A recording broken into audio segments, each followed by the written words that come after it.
mengawali daripada seperti biasa apa yang menjadi kegiatan kita pada kesempatan yang berbahagia ini, yaitu saya terus-menerus ingin mengingatkan kepada kita semua bahwa lagi-lagi kita sedang di dalam proses belajar atau disebut menuntut ilmu, bukan sedang mendengar ceramah. Ya, ini harus selalu dapat pemahamannya tentang perbedaan antara belajar dan mendengarkan ceramah. Karena kalau kita betul-betul belajar, itu berarti disebut kita sedang menuntut ilmu. Ya, orang yang belajar itu orang yang menuntut ilmu. Tetapi kalau orang yang mendengar ceramah, belum tentu dia menuntut ilmu. Ya, karena kaidah ini sangat-sangat berbeda. Ya, nah maka jangan sampai kita tidak memahami hal yang demikian. Nah, di pertemuan yang telah lalu kita telah membahas tentang apa kemarin? Terakhir, syarat menuntut ilmu. Nah, karena kita belajar, sudah saya katakan tadi sama imam ya, bahwa kalau kita belajar itu seperti anak sekolah. Cuman kalau tadinya kita belajar di sekolah, umpamanya SD, SMP, dan terus sampai seterusnya, itu yang kita pelajari adalah ilmu pengetahuan dunia. Nah, begitu kita belajar ilmu pengetahuan dunia, itu kan biasanya ada evaluasi. Ada evaluasi, ada tes istilahnya. Ya. Nah, cuman sekarang kita tadinya begitu belajar ilmu pengetahuan sekolah formal yang biasa tadi, itu untuk memberikan kepada kita kebutuhan jasmani. Maka kita sekolah, begitu sekolah nanti dapat ijazah, ijazah nanti kita bisa kerja dan lain sebagainya, kan gitu. Nah, sekarang kita belajar ini tidak menuntut ijazah. Tadi belajar yang pertama untuk kebutuhan jasmani. Sekolah kita yang SD, SMP dan lain sebagainya. Nah, sekarang kita menuntut ilmu juga. Kita belajar juga sekarang. Tetapi tidak untuk mengejar ijazah dunia. Tetapi kita sedang ingin memberikan kebutuhan rohani. Jadi tema kita belajar ini,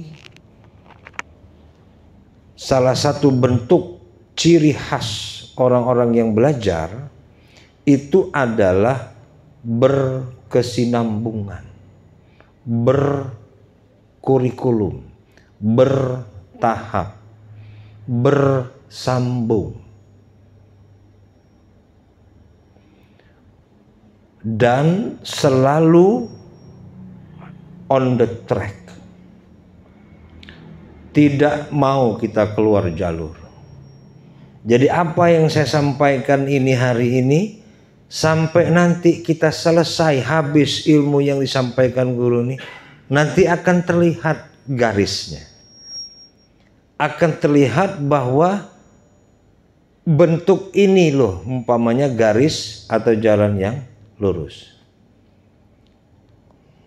Maaf, saya agak terganggu nih. Tolong noise ini buang dulu. Ya, yang paling kiri pojok atas. Ya, buang sedikit. Oke, cukup. Iya, baru pas. Udah sampai di mana tadi?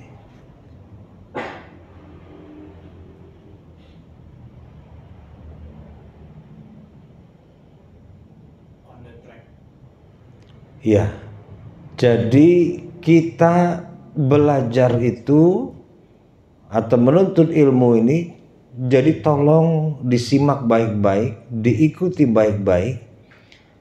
Jangan kita khusyuk menonton film drama, telenovela, film bersambung dan lain sebagainya, dan itu kita sangat fokus dan sangat tahu sisi jalan ceritanya. Ya, nah ini sekarang tolong akal kita dibuka lebar-lebar, besar-besar untuk melihat dari kemarin itu kenapa kita disuguhi dengan sebuah nilai-nilai kebutuhan. Karena memang pada dasarnya, ya, pada dasarnya apa sih yang disebut dengan zaman kegelapan? Jadi zaman kegelapan itu memang kita ini gelap nggak bisa melihat apa-apa maksudnya. Ini memang fakta. Apa yang nggak bisa kita lihat? Yang kita nggak bisa lihat tuh kebutuhan kita. Kita nggak tahu kalau ternyata kita itu butuh asupan atau makanan rohani. Kita nggak tahu. Maka disebut zaman kegelapan. Nah, terus apakah zaman kegelapan itu sekarang sudah terang? Tergantung. Jadi di zaman Rasulullah itu, sebelum Rasulullah itu diutus, disebut zaman jahiliyah. Kenapa sih mereka disebut zaman jahiliyah? Apa sih? Dan itu zaman kegelapan. Memang pada saat itu lampu gelap? Bukan. Begitu Rasul dilahirkan tetap biasa kok. Matahari tetap bersinar, kan gitu. Lampu-lampu di malam hari tetap dinyalakan orang biasa. Nggak ada yang berubah tentang itu. Jadi yang disebut dengan zaman kegelapan itu, orang-orang yang ada di zaman itu tidak bisa melihat apakah ini hak, apa batil, apa dosa, apa pahala, apa musyrik, apa itu kafir, apa itu Islam, nggak tahu. Semuanya sama. Jadi macam kita berada di dalam kegelapan, ngelihat apapun sama, betul nggak? Mau ada yang cantik, yang tampan, yang putih, yang biru, yang hijau. Kalau lampu ini dimatikan semua, sama nggak kita lihat? Sama. Jadi ini memang betul-betul dari awal sekali kita diajarkan. Karena memang tadi kita di dalam masa kegelapan. Kita tidak bisa membedakan mana yang hak dan yang batil. Berbicara tentang bisa membedakan itu bukan secara pikiran ya, tetapi secara kenyataan di dalam perilaku. Walaupun kata guru sekarang bahwa kita tidak boleh sampai aurat itu terbuka, misalnya pakai celana pendek berjalan ke pasar, berjalan kemana-mana keliling komplek pakai celana pendek, ya, yang sudah melewati atas lutut. Nah, sementara kita sudah akil balik, sudah sampai setua ini, sudah diberitahu informasi tentang bahwa auratnya laki-laki itu dari pusar sampai ke lutut. Tiba-tiba masih banyak kita jumpai orang-orang yang sudah berumur, bukannya sudah masih muda lagi, tapi sudah berumur. Kadang sudah 30, sudah 40, sudah 50, sudah yang 60 sekalipun. Saya masih banyak menjumpai yang masih senang membuka aurat. Tapi kalau ditanya, Bapak tahu nggak membuka aurat itu adalah bentuk dosa? Tahu. Nah, mau dosa, mau enggak gelap seperti kita tanpa cahaya lampu nih. Mau orang pakai baju apapun, pokoknya nggak tahu. Saya nggak bisa lihat. Itu analogi pengertian ke dalam kegelapan tadi. Nah, sehingga sama juga. Begitu kita mengikuti pelajaran agama nih, majelis umpamanya, ya, kita nggak bisa membedakan majelis yang hak, majelis yang biasa-biasa saja. Kita tidak bisa membedakan. Itu namanya kita dalam kegelapan. Ya, kenapa? Sudah diberitahu, sudah diajarkan bahwa majelis yang hak itu begini. Ini pelajarannya, ini ciri-cirinya. Ya udah diberitahu. Tetapi pada praktek kenyataannya kita nggak bisa melihat itu. Jadi kita nganggap semua majelis ilmu yang ada di luar sana, di mana-mana maksudnya sama. Mau majelis yasinan, mau majelis baca Quran, mau majelis sirah nabawi, apa segala macam, semuanya sama. Kita nggak tahu lagi kedudukannya, mana yang mesti dahulu kita utamakan, mana yang enggak. Ini namanya kita dalam zaman kegelapan. Yang lebih parahnya, kita sudah tahu terang kembali ke gelap. Ini yang lebih parah. Sudah tahu umpamanya ada majelis yang fardu, tapi malah nggak tahu lagi keparduannya, malah ngikut majelis yang tidak fardu, gitu ya. Ini yang lebih parah lagi. Nah, maka sekarang yang disebut kita tadi di dalam zaman kegelapan tadi, intinya saya ingin memberitahu kepada kita semua bahwa apa yang pertama yang mesti saya yang saya suguhkan kepada diri kita, sehingga kita menyadari bahwa kita membutuhkan kebutuhan apa? Rohani. Nah, maka seiring sejalan kebutuhan rohani ini ingin kita isi, ingin kita supply, maka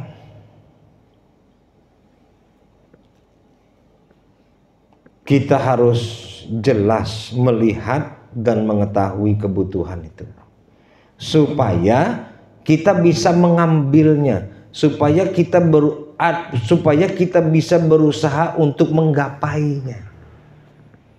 Karena apabila kalau kita tidak tahu apa kebutuhan rohani itu, ya kita mau nyari apa nggak tahu. Disuruh mencari makanan yang bergizi umpamanya, kan kita nggak tahu makanan yang bergizi apa, ya kita nggak akan bisa mencarinya. Nah, begitu juga tentang kebutuhan rohani, yang paling layak disantap oleh rohani itu apa? Nah, ini yang terkadang yang memang kita mesti sangat-sangat jelas supaya kita bisa menggapainya. Nah, kenapa sampai kebanyakan orang di zaman sekarang ini sampai tidak bisa memberikan ataupun terpenuhi kebutuhan rohaninya? Karena mereka salah di dalam memberikan asupan-asupan itu, makanan-makanan itu salah. Nah, begitu mereka ingin merasakan dapat makanan rohani, maka mereka terus-menerus selalu beramal, ya kan? Membaca Quran, terus baca sholawat, terus apalagi sholat, apalagi puasa, apalagi sodakoh, terus. Padahal kita nggak tahu yang disebutkan barusan tadi itu apa sebenarnya. Semuanya itu apa namanya? Namanya sebuah amal soleh. Nah, ruhani kita itu nggak cukup dengan sebuah amal saja. Karena kalau yang disebut amal saja ini masih ada min plus, masih ada hak dan batil. Kok bisa Ustadz amal tuh jadi hak dan batil? Kan saya sholat. Kok bisa jadi batil Ustadz sholat? Kan saya belajar, duduk di majelis. Kok bisa jadi batil Ustadz? Loh, sholat saja bisa jadi batil, apalagi cuman majelis. Sholat itu pembuka pintu amal kita untuk diterima amal yang lain. Bisa jadi batil, apalagi cuman majelis. Apalagi cuman kita berzikir dan lain sebagainya. Ya, jadi jangan heran ada orang-orang yang sholat tetapi sesungguhnya dia sedang memberi makanan bagi jin dan syaitan. Dia bersolawat, dia sedang memberikan makanan kepada jin dan syaitan. Dia berzikir, la ilaha illallah, subhanallah, Allahu akbar. Dia sedang memberi makanan kepada jin dan setan. Begitu juga dia berpuasa, begitu juga dia bersedekah, berkurban dan lain sebagainya. Dan tidak sedikit yang seperti itu. Tidak sedikit orang yang berzikir, mengamalkan zikir, umpamanya sedang menjalani thariqah yang datang bukan daripada khadam malaikat tetapi khadam jin dan setan. Tidak sedikit yang belajar menuntut ilmu yang bukan menjadi akhlaknya jadi semakin baik tetapi akhlaknya jadi macam kayak setan. Bukan sedikit. Yang terkadang kita lihat jadi pemabok, jadi narkoba dan lain sebagainya, kadang-kadang juga keluar dari pesantren kok. Dan itu tidak sedikit. Nah, jadi amal ini kalau kita bicara cuman amal, ini masih tanda tanya.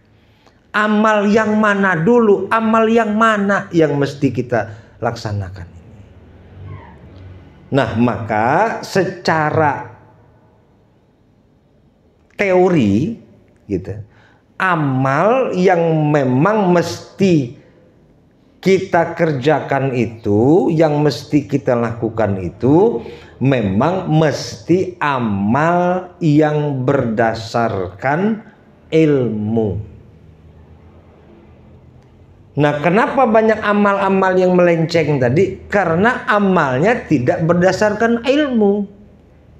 Contoh, pas dia berzikir la ilaha illallah, dia berzikir la ilaha illallah itu dia tidak disertai dengan ilmu. Jangankan kita berzikir la ilaha illallah sampai ribuan kali, sampai ratusan kali, mengucapkan 2 kalimat syahadah saja 1 kali gitu ya, dan itu merupakan rukun Islam yang pertama. Nah, apabila dilakukan, dibaca, disaksikan tanpa ilmu, maka tidak masuk ke dalam syarat sah kesempurnaan syahadat. Karena mengucapkan 2 kalimat syahadat itu bentuk satu amalan yang pertama. Apa? Dalam rukun Islam. Sampai yang terakhir naik haji jika mampu. Nah, ini semua syarat, mesti syarat dengan ilmu semua. Nah, jadi apabila kita cuman amal saja, ya, ini yang penjelasan kemarin, tanpa dengan ilmu, maka tidak akan menjadi sesuatu. Sesuai dengan hadis yang telah dibacakan di muqaddimah tadi, amalun qalilun fi ilmi khairum min amalin katsirin fi jahlin. Amal yang sedikit itu, apabila amal yang sedikit di dalam ada ilmu, khairum itu lebih baik daripada beramal banyak namun di dalam ketidaktahuan, di dalam kejahilan. Nah, para ulama mengibaratkan satu saat orang yang berilmu beribadah, 1000 tahun orang-orang yang tidak belajar atau tidak berilmu itu beribadah. Nah, jadi kaidah-kaidah seperti ini harus duduk dulu di dalam pemahaman kita. Jadi jangan asik cuman beramal saja. Ikut kemana-mana beramal, ada orang amal ini ikut, ada orang amal ini ikut. Kita nggak ngerti apa sebenarnya nih yang aku ikuti ini. Gitu. Maka kata para ulama tadi disebut sia-sia, karena satu saat berbanding 1000 tahun. Karena nggak ada orang yang berumur sampai 1000 tahun, tuh nggak ada. Cuman di sini dikiaskan seperti itu untuk menyatakan kesia-siaannya. Nah, maka sekarang kita dalam waktu berproses untuk mencari ilmu tadi. Maka untuk mencari ilmu kemarin kita sudah belajar, sudah mesti jelas untuk mencari ilmu kita mesti duduk menjadi seorang penuntut ilmu. Nah, begitu sudah mau jadi penuntut ilmu, maka kita mesti mendudukkan diri kita kepada syarat-syarat yang disebut dengan syarat menuntut ilmu. Nah, apabila syarat menuntut ilmu ini tidak kita penuhi, maka jangan sampai heran, jangan sampai bingung. Begitu nanti ditanya di alam kubri, di akhirat nanti kita tidak terdaftar sebagai penuntut ilmu.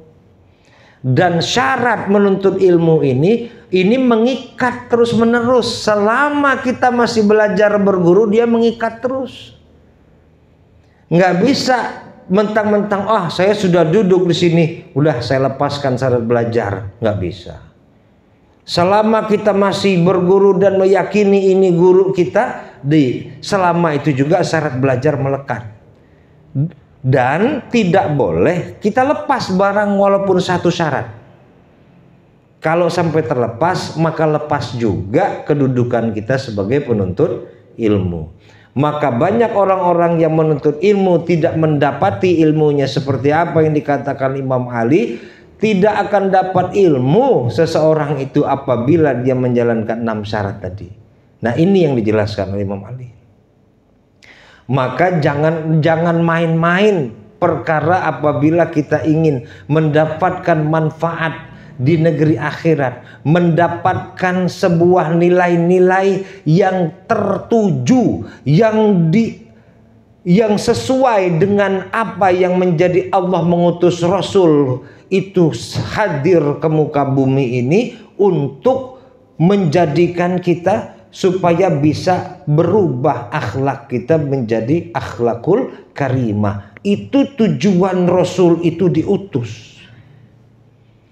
Kenapa? Karena akhlak sebelum Rasul itu diutus, akhlak orang jahiliyah, akhlak kesetanan semua.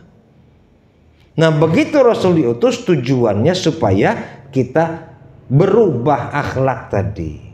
Nah, jadi intinya kalau kita belajar menuntut ilmu sama. Karena ilmu yang kita pelajari ini bersumber dari Al-Quran yang disampaikan oleh Rasulullah. Berarti tujuan kita menuntut ilmu mesti sama dengan kehadiran Rasul itu. Maka nubuah Rasul itu tetap sampai sekarang mengalir kepada para penerusnya. Siapa penerusnya? Para guru dan para ulama. Ulama yang mana? Guru yang mana? Guru yang masih tetap konsisten ingin membimbing para murid-muridnya biar bisa berubah akhlaknya. Makanya kadang guru itu sering marah-marah, sering dalam pengertian selalu menegaskan kepada para murid itu supaya apa? Supaya dalam rangka pembimbingan ini mereka bisa berhasil berubah akhlaknya tadi. Itu tujuannya. Akhlak kita tadi yang suka marah-marah, akhlak kita tadi yang suka bandel bisa berubah. Bisa menjadi lebih teduh, bisa menjadi lebih sabar. Itu tujuannya. Ya. Nah, maka 6 syarat yang sudah kita pelajari kemarin jangan sampai lupa, mesti dihafal. Nah, Mas Haji masih hafal? Masih ingat? Coba Apa? Satu? Kedua? Bang Imam? Kedua? Coba Bang Imam. Kedua? Tama ilmu. Hah? Tama ilmu. Tama ilmu. Terus yang ketiga siapa lagi? Modal kecerdasan. Butuh modal dan kecerdasan. Terus satu lagi? Sebelah kanan? Butuh waktu yang lama. Wabi tuli zaman. Ya, jadi 6 syarat ini tidak boleh sampai lepas daripada kedudukan kita dalam mau menuntut ilmu, ya.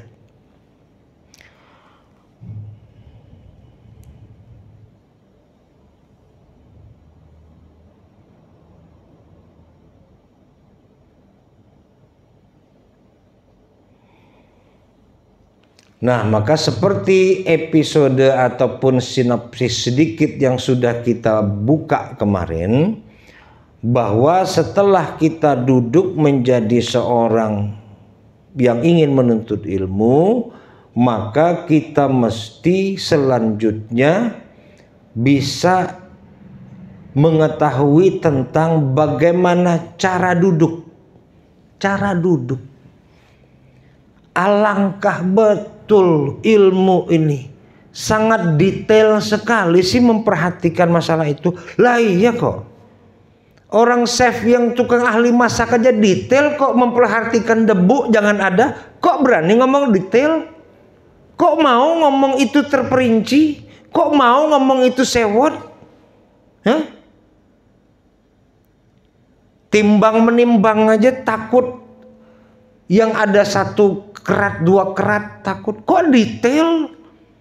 Kenapa kalau di dalam masalah kita mau menuntut ilmu nih nggak mau detail, mau sembarangan? Nggak bisa, nggak bisa begitu. Jadi maka banyak orang-orang yang di zaman sekarang nih menuntut ilmu nggak berhasil, nggak dapat faedahnya, masih tetap pusing, kebingungan dia menentukan arah. Sebab memang hilang keberkahannya, dia tidak tahu duduk tuh caranya bagaimana. Ini kiasan ya, bahasa duduk nih bahasa kias. Bukan nggak tahu duduk begini, bukan. Teknis bagaimana kita mendudukkan diri kita di dalam begitu berada di dalam majelis ilmu.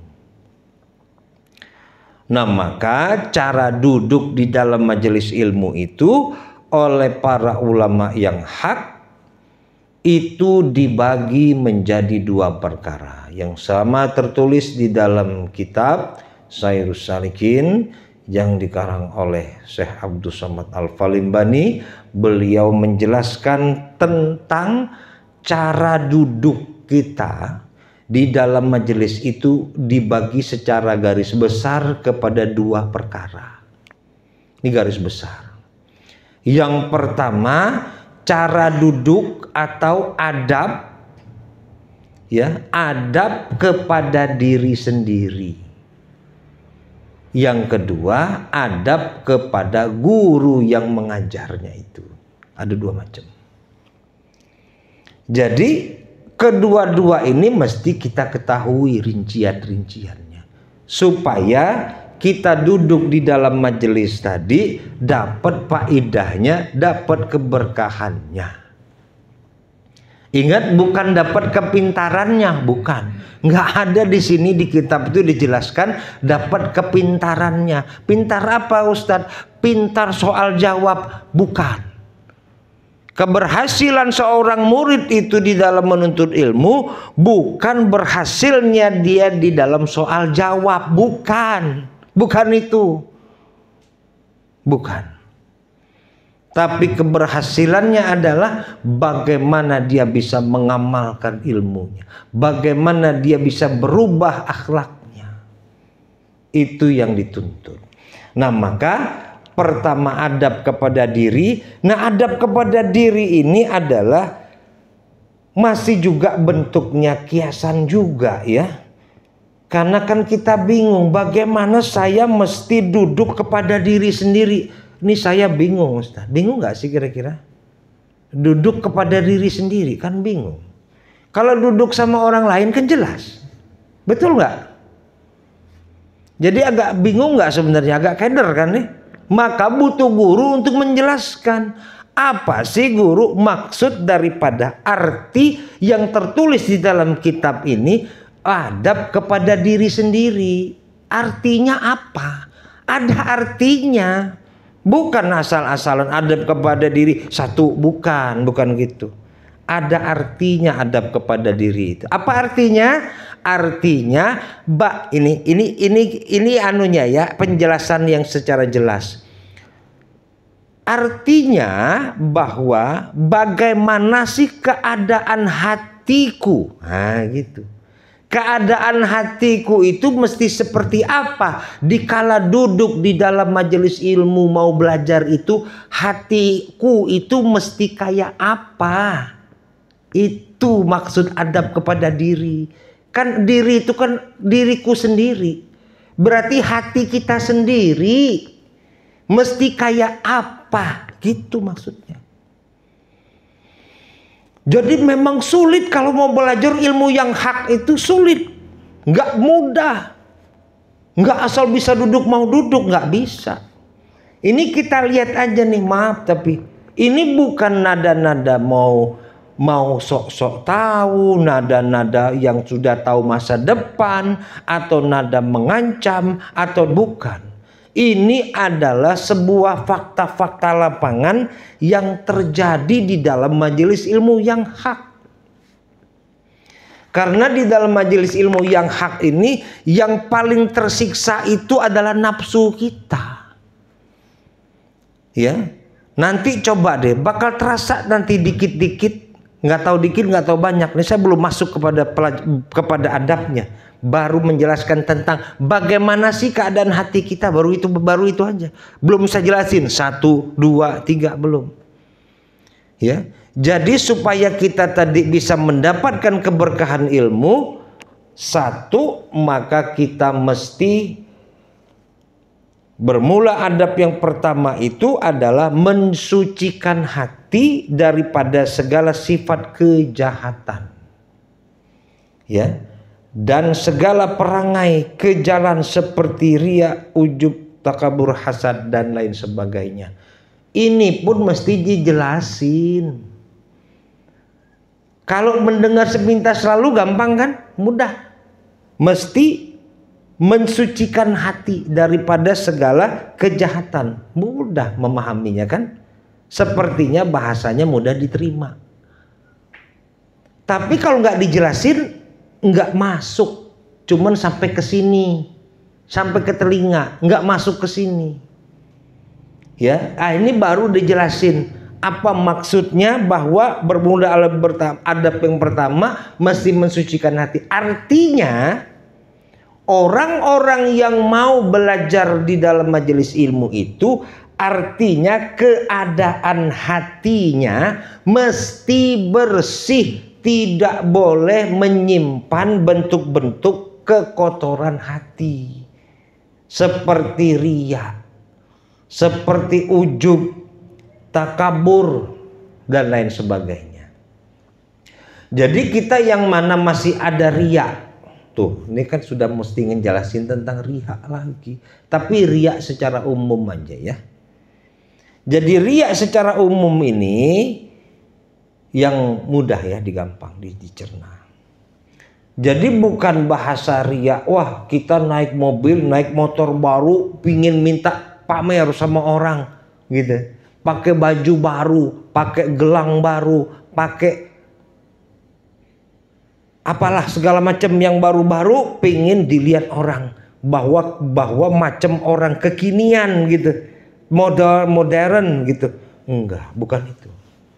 Bukan itu pengertian riya. Ya, pengertian riya ini adalah memang betul-betul apa yang kita lakukan itu berkenaan dengan ibadah. Ya, itu maksud riya. Kalau selain yang nggak berkenaan dengan ibadah bukan riya. Gitu.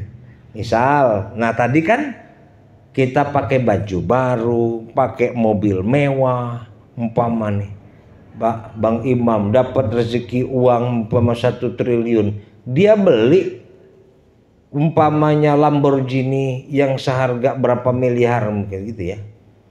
Nah, dia jalan pelan-pelan, "Oi kawan, nih mobil gua nih baru." Itu bukan ria. Bukan begitu yang disebut ria. Ya.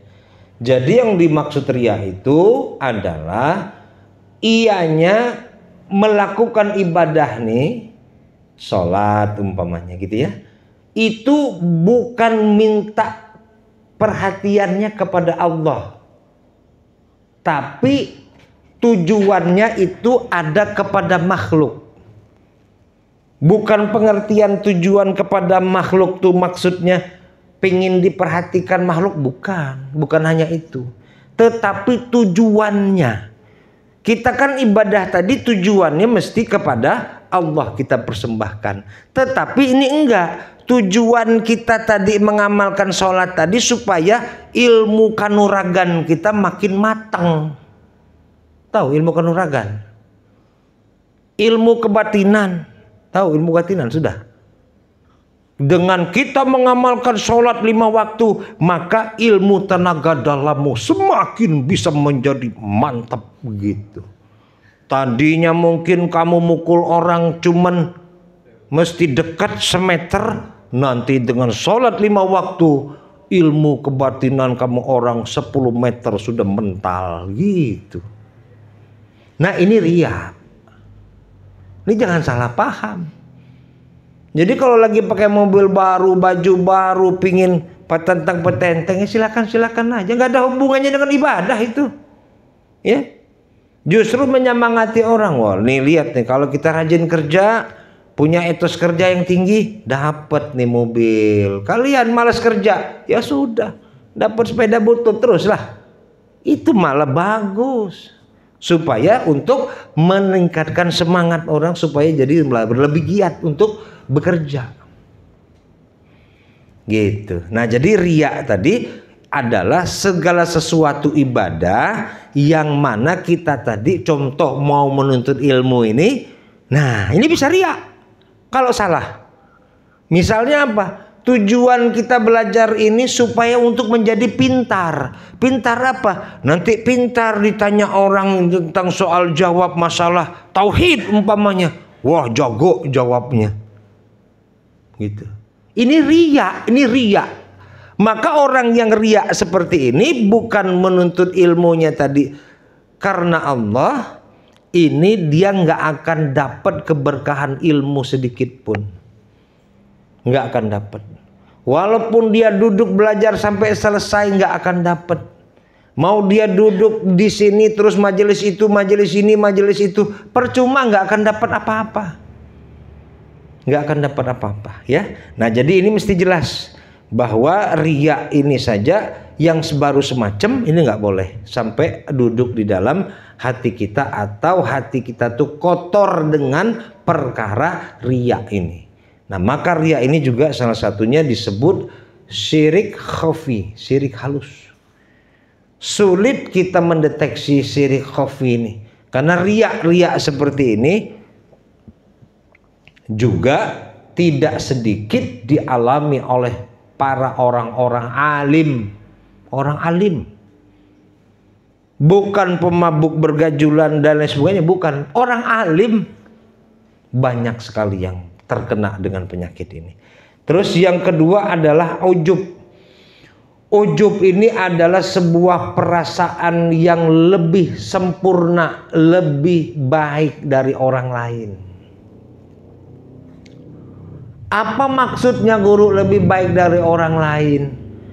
Kita menuntut ilmu, orang di sana masih pada mabuk-mabukan. Lu dasar lu, tukang mabok. Gua dong, gua nih sekarang nuntut ilmu nggak kayak lu. Nah, ini namanya ujub. Dia merasa lebih baik dari orang itu, walaupun orang itu pemabok. Nggak boleh. Jadi perkara tentang kita merasa lebih baik ini jangankan sama orang mabok dia itu masih Islam. kepada orang kafir sekalipun tidak boleh kita merasa diri kita lebih baik dari mereka, lebih sempurna dari mereka, tidak boleh. Ini ajaran guru nih ngajarin nih, tolong dipahami. Jadi gimana kok bisa mengatakan guru bisa merasa lebih hebat dari orang lain, daripada guru-guru yang lain? Kok bisa begitu?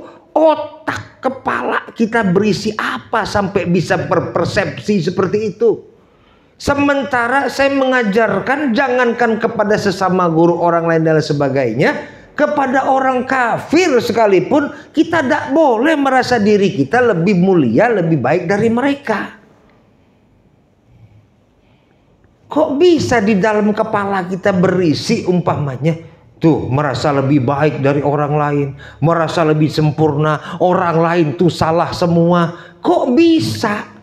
Dari mana dasar kita ngomong begitu tuh? Dari mana? Ini tolong catat baik-baik ini. Catat baik-baik. Saya tidak pernah mengajarkan, apalagi untuk saya sendiri umpamanya nggak mau ngamalkan itu, saya nyampaikan seperti ini. Makanya tidak jarang saya untuk mengungkapkan rasa bias saya itu lebih tidak ada artinya apa-apa. Saya pernah kok mau nyium tangan murid saya pernah, jangan bilang nggak pernah. Murid-murid yang sudah membelot, yang sudah nggak mau lagi, ya, yang sudah terpandang benci kepada saya cium tangannya kok. Menandakan saya itu tidak merasa lebih mulia dari murid. Ingat itu. Ingat itu. Cuman terkadang saya menjadi sedih. Takutnya nanti yang bersangkutan menjadi kualat. Itu saja cuman yang ada di benak saya cuman.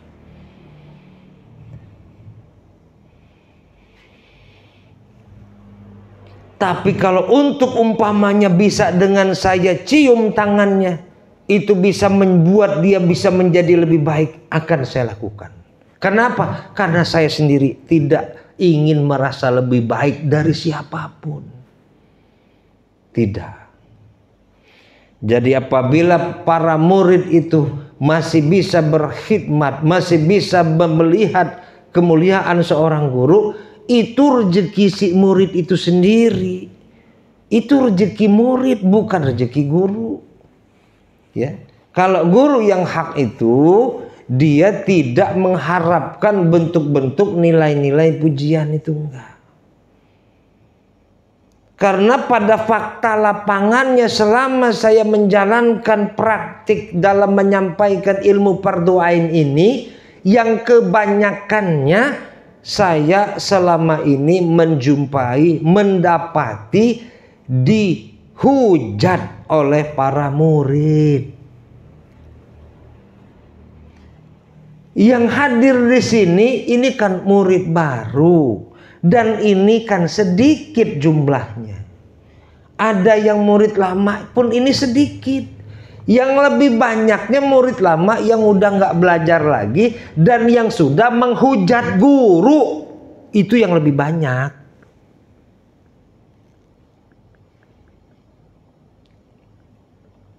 Nah, jadi maka di sini jangan sampai adab kepada diri. Ini artinya keadaan hati seorang murid apabila mau duduk di dalam majelis ilmu ini mesti harus terikat terus, tidak boleh lepas. Ya, sama jadi macam mau jadi anggota polisi kan gitu ya. Jadi kalau mau tetap diakui menjadi anggota polisi, itu kartu anggotanya mesti tetap melekat kan, nggak boleh dilepas kan. Kalau kartu anggotanya sampai terlepas daripadanya, berarti dia bukan anggota polisi lagi, betul nggak? Mana KTA-nya sudah hilang, sudah nggak tahu kemana, sudah diambil oleh pihak yang bersangkutan, berarti dia sudah tidak menjadi anggota lagi. Karena apa? Sudah diambil. Gitu, ya. Nah, maka sekali lagi dalam perkara tentang duduk atau mau menjadi seorang penuntut ilmu ini sekali lagi nggak mudah. Mendatangi majelis ilmu mudah, tetapi mau jadi seorang penuntut ilmu yang hak itu yang sulit. Sulit.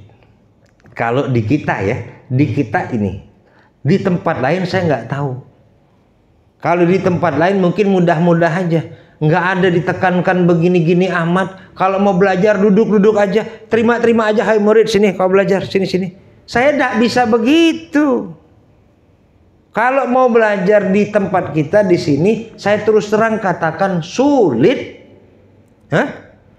Bagaimana kita mau masuk ke sekolah-sekolah akademi universitas yang bergengsi yang mahal-mahal? Sulit apa mudah? Sulit. Kalau mau mendapat nilai kualitas pendidikan yang tinggi, harus sulit masuknya. Kalau yang tempat sekolah, kampus, universitas yang tidak munafik, mudah, murah, kerupuk, kaleng. Kan standarnya itu kerupuk dan kaleng. Nah, tetapi kalau kita sudah bicara standar kualitas pendidikan yang bermutu, wah, awas. Nggak ada yang murah, nggak ada. Nggak ada yang mudah. Karena kita memang tidak berbayar, maka di sini bahasanya bukan mahal dan murah, tetapi tidak mudah. Harus sanggup tersiksa. Saya katakan. Jadi jujur dan terus terang saya katakan harus sanggup tersiksa. Jadi kalau nggak mau tersiksa nafsunya, kebebasannya, maka nggak bisa duduk di sini. Maka tinggal kita lihat nanti satu persatu. The next meeting selanjutnya, di pertemuan selanjutnya. Bagi sesiapa orang yang ingin betul-betul nafsunya, akhlaknya berubah menjadi baik, insya Allah dia akan terus bisa duduk di dalam majelis ini. Ingat kata-kata saya ini. Nah, barang siapa seseorang murid tadi yang tidak mau akhlaknya berubah, dia mau mempertahankan bentuk-bentuk ujubnya tadi, riaknya tadi mau dipertahankan. Saya belajar ini pokoknya supaya saya bisa soal jawab, bisa pintar. Lihat aja. Nggak bakal mau lagi dia datang in the next meeting tuh, nggak mau lagi. Dia akan terbelenggu kakinya dari rumah macam dirantai. Karena berat belajar ini katanya. Karena tinggi katanya belajar ini. Padahal enggak. Tinggi yang bagaimana? Kita baru belajar ngupas kulitnya saja kok. Ini mau ngamalkan kulitnya aja udah setengah mati. Gimana kalau saya udah masuk? Ya. Jadi kalau memang benar-benar ingin menjadi seorang penuntut ilmu dan duduk di majelis ilmu yang hak, ini adab mesti wajib mengikat kepada seorang murid tersebut. Nah, ini baru satu macam ya, tentang perkara bagaimana keadaan hatinya tadi seorang murid ya. Intinya yang namanya sifat kejahatan umpama punya sifat dendam. Nah, ini salah satu penyakit hati. Jadi selama belum belajar ini kita belum punya namanya dendam. Ingat ini. Dendam apa? Dendam kesumat sama dulu saya punya teman SMP, SMA umpamanya. Ini musuh bebuyutan saya. Sampai hari ini saya tidak pernah bisa melihat mukanya. Karena begitu terlihat mukanya saya langsung ingat dengan dendam lama saya. Nah ini nih. Kan Ustadz saya kan nggak, dendamnya kan nggak di sini kan gitu. Nggak sama orang-orang di sini. Iya, Selama penyakit itu masih ada di dalam hatimu, kau tidak akan bisa duduk di majelis ilmu ini. Saya jamin. Kalaupun bisa, kamu lambat laun akan keluar dengan sendirinya. Atau kau tak akan mendapat manfaat daripada ilmu yang kau pelajari. Jadi intinya kau mesti buang sifat dendam itu. Tapi berat Ustadz. Kau mau selamat di alam kubur atau di akhirat atau enggak? Kau mau mati dalam keadaan husnul khatimah atau enggak? Pertaruhannya berat ini. Mainnya alam kubur akhirat. Bukan main di dunia. Jadi jangan main-main perkara ini. Ya, jadi mau duduk di dalam majelis ilmu yang hak ini nggak mudah, udah saya katakan. Itu mesti dibuang-buang semua sampah-sampah itu. Itu sampah. Ya. Takabur begitu juga, sering takabur. Ngomong sama orang, wah kalau cuma masalah recehan begitu mah. Kalau cuma kerjaan kecil begitu, oh, jangan lagi, nggak boleh. Takabur.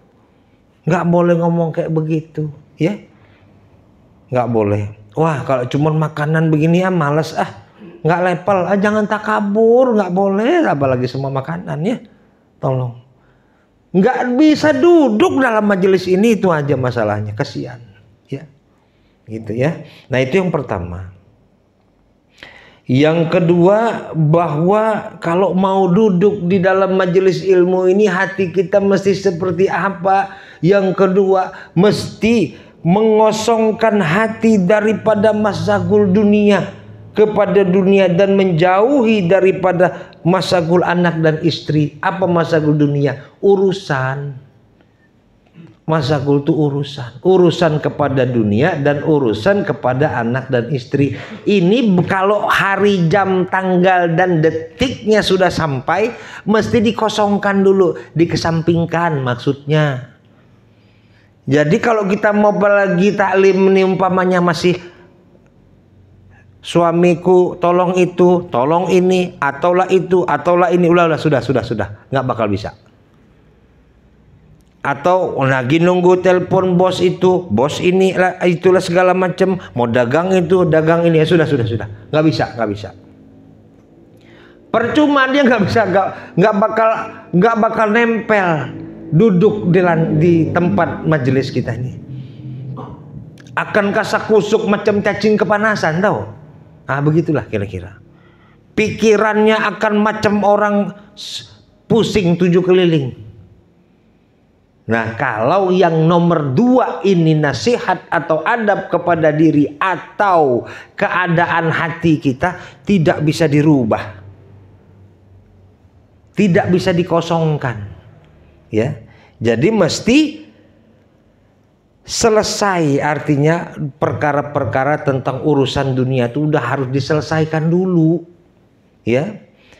Atau jual beli, nah ini perdagangan yang membimbangkan akan hati supaya selesai baginya menuntut ilmu. Tuh baru saya kasih tahu tadi. Artinya nggak boleh kalau seandainya kita mau duduk belajar menuntut ilmu masih banyak tersimpan urusan-urusan dunia. Ingat, guru hanya mengatakan pada jam, jadwal, detiknya, bukan kita mesti meninggalkan dunia.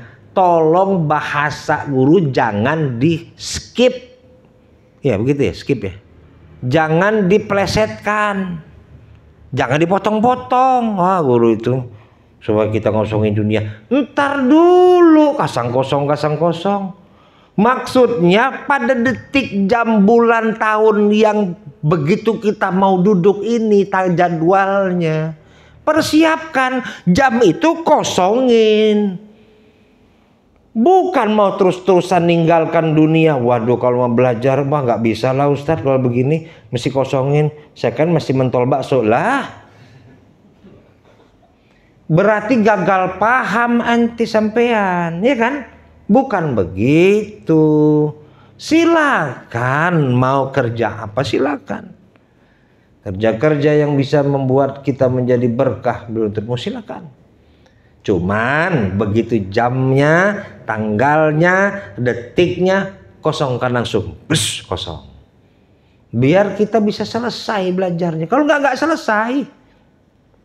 Gitu ya. Oke. Nah, itu yang nomor 2. Yang ketiga, hendaklah orang yang belajar itu merendahkan dirinya dan membesarkan akan dia, dan jangan membesarkan diri menghinakan atas suatu ilmu yang didatangkan oleh gurunya itu. Nah, jadi kalau orang yang hendak belajar menuntut ilmu itu, dia hatinya itu mesti merendah di depan guru, itu mesti merendah. Atas apa-apa ilmu yang disampaikan guru itu mesti merendah. Nggak boleh bahwa kita punya pemahaman yang lebih hebat. Wah, guru tuh salah nerangin begitu. Paham guru tuh salah. Nah, sudah selesai itu artinya. Mendingan kamu nggak usah belajar lagi. Nggak bisa diteruskan lagi belajar kamu sudah. Karena sudah hilang. Ilmu yang ada di dadamu itu sudah hilang. Enggak, Ustadz, saya kan apal. Bukan masalah apal. Hakikat ilmunya sudah hilang. Mendingin kau sudah bergabung sama tukang mabok sana. Tukang pejudi itu lebih baik lagi. Daripada engkau hilang adab kepada guru. Bahaya. Kalau sama tukang mabok kan nggak perlu beradab. Ya. Jadi hilang sebab apa? Sebab kita merasa lebih tinggi, bukan merasa merendahkan diri, ataupun terhadap ilmu yang disampaikan guru itu kita rendahkan. Umpama, ya guru mah, masa saya sudah setua-tua begini, masih diajarin duduk, cara duduk. Nah pula, saya kan mau ilmu yang udah gak gengsi dikit lah. Ilmu hakikat, ya kan, ilmu tarekat gitu-gitu, ilmu dalam-dalam. Apa-apaan ini guru? Duduk, syarat belajar, ilmu cetek guru. Udah dah, mendingan pulang, nggak bisa belajar lagi sudah. Sudah selesai. Berarti begitu kita punya mindset dan pikiran seperti itu, berarti saat itu juga selesai kamu terhadap pelajaran itu. Ya, itu yang ketiga. Ini saya agak singkat-singkat aja, jadi nggak terlalu lama. Ini juga udah lama ya.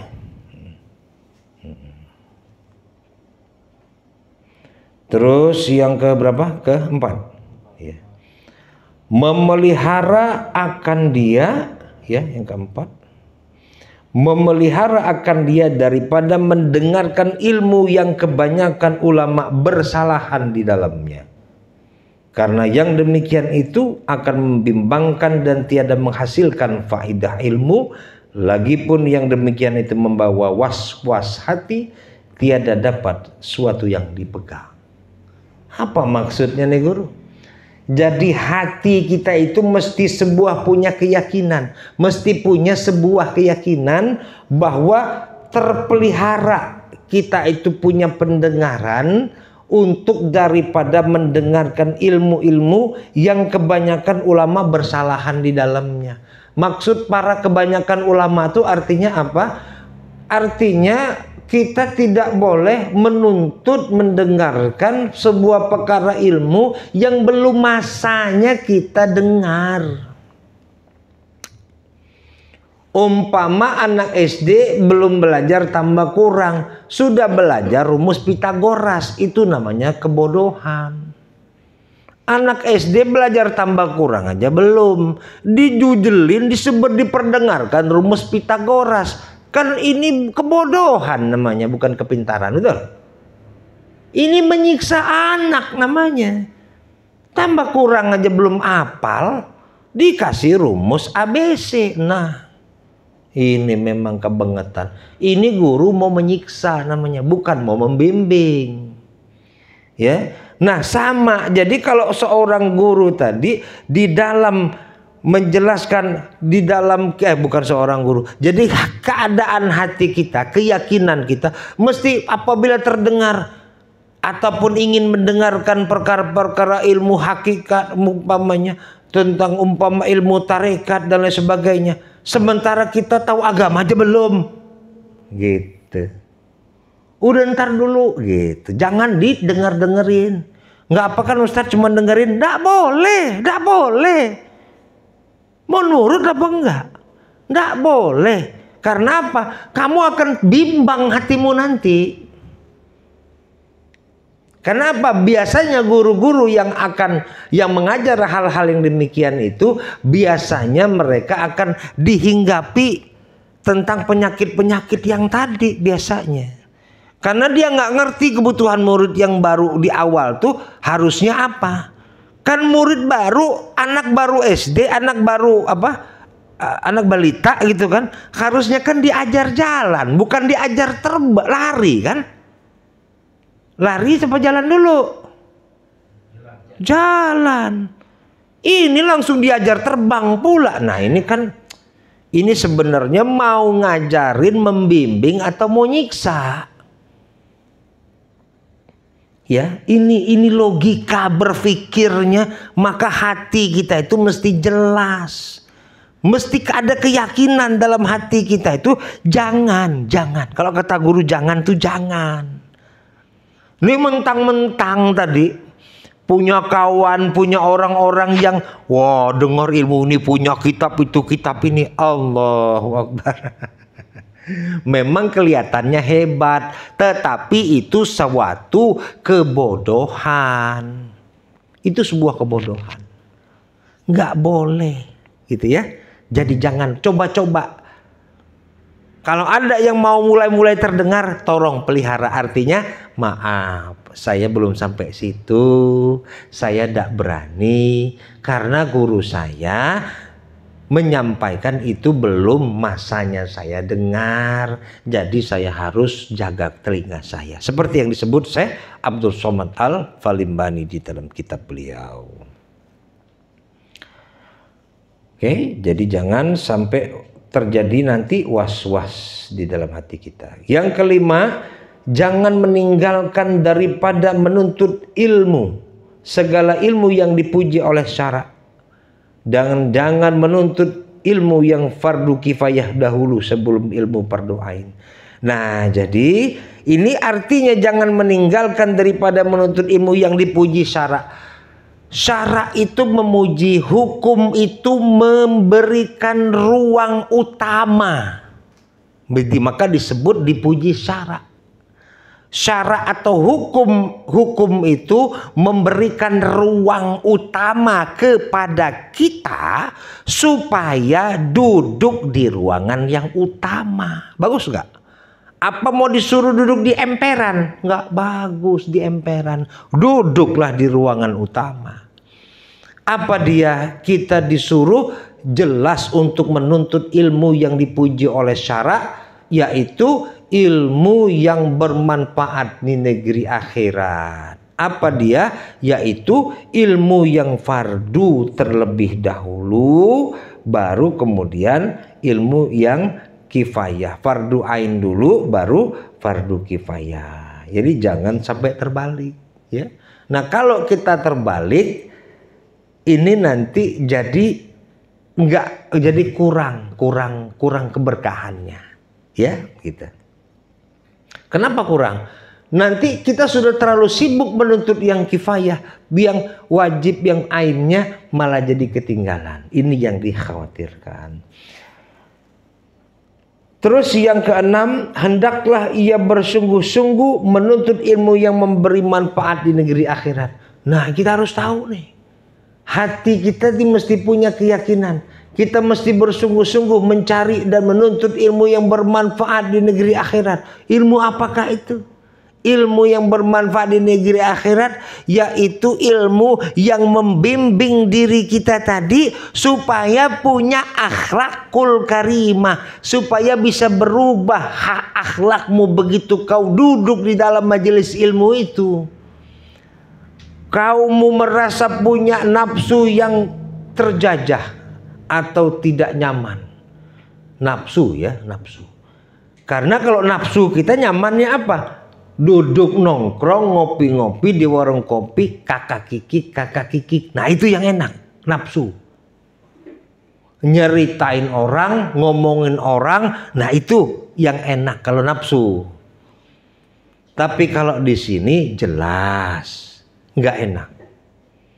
Ini dari tadi gedebak-gedebuk terus nafsu kita ini dari tadi nih. Macam kena pukul. Terserah. Guru tidak akan pandang bulu kepada siapapun itu.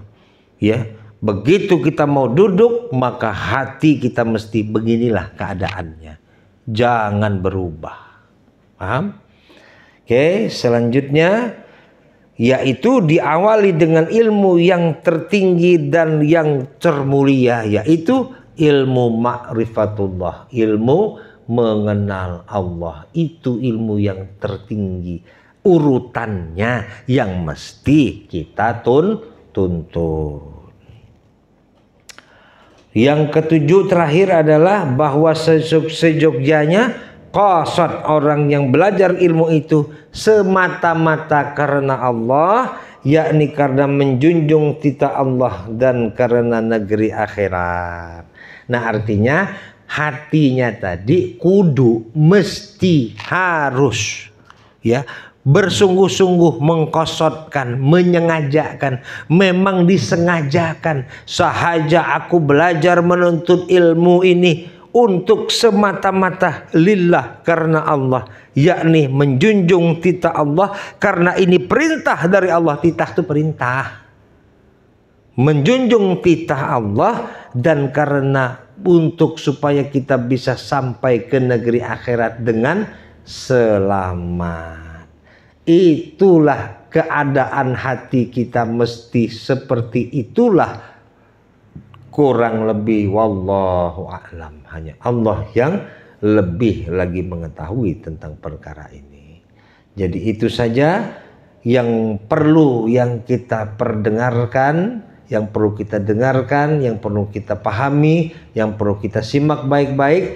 Perkara tentang adab mau duduk di dalam majelis ilmu ini, baru membahas tentang keadaan hati atau diri kita mesti seperti apa sih gitu.